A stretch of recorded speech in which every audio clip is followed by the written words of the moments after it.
Are you wondering why cities are still using salt even after all the ruined boots, cars, bridges, impacts to ecosystems? The answer is it's cheap.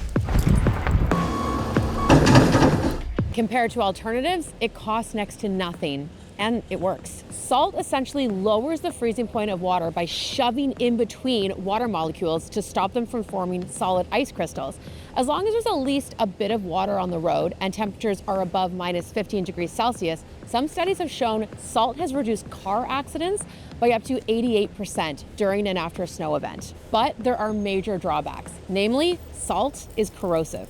Because salt molecules attract moisture, when it gets into metal, it speeds up the process of oxidization and things rust faster. Things like cars, trucks, concrete, bridges. It's even been cited as a cause for the crumbling infrastructure of Toronto's Gardiner Expressway. But the biggest issue is environmental. There is a growing body of research that has found when salt dissolves and washes away, it can accumulate in rivers and streams. Ultimately, those higher concentrations of chloride ions can be toxic to aquatic wildlife.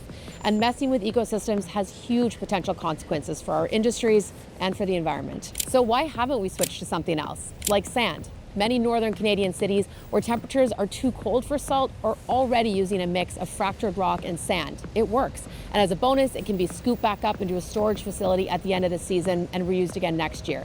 Or how about beet brine? It isn't corrosive or toxic, smells great, and works to minus 20 degrees Celsius. There's also leftover vodka from distilleries, cheese brine, even tomato juice that have been experimented with, but it's just not as cheap as salt. In an average winter, Canadians drop 7 million tons of salt, and all those alternatives are 6 to 20 times as expensive as salt.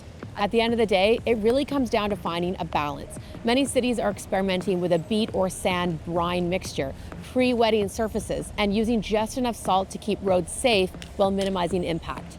So salt is probably here to stay. That is, until the day the cost of the corrosion outweighs the cost of the salt. And depending on how deep you go on secondary impacts, that's likely already happening.